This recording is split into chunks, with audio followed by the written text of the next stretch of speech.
Hello, and welcome to my Week 5 interactive assignment. My name is Daisy Clark, and it is a pleasure to do my final presentation with each of you, and I look forward to your feedback.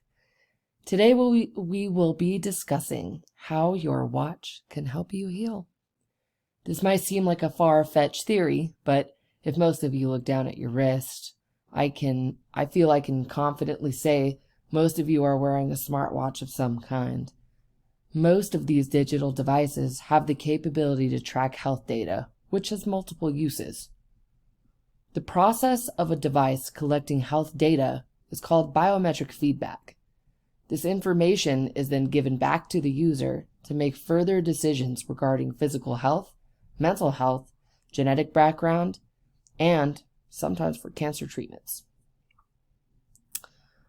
I have a direct quote here from Richardson et al. That says biofeedback is defined as a behavior change technique that informs the person about their physiological or biochemical state using an external monitoring device to improve the adoption of health behaviors. But how? Human behavior focuses on how certain environmental influences can affect someone's actions. Now, let's explain those mental processes some more. When talking about reinforcement, it's something that motivates you, gets you excited, and wants you to work harder. When you are actively working on your health, rewards earned on your watch can encourage you to do more. Having more control in this process will reduce your stress significantly. However, some people do not consider what these companies are going to do with your health information. Typically, before you start a digital tracking program like we are discussing, you will read through an informed consent document and it will require a signature. I implore you to read through all of these on all apps on your phone.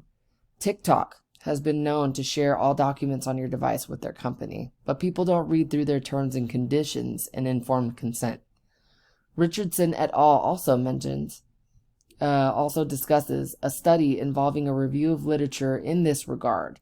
The overall finding in around 50,000 articles was that biometric data proves to be a good candidate for helping change behavioral health interventions moving forward. Here are the references in the event that you would like to check out that article. Thank you so much for taking a look at my presentation. I look forward to seeing all of yours, and I hope you have a great day.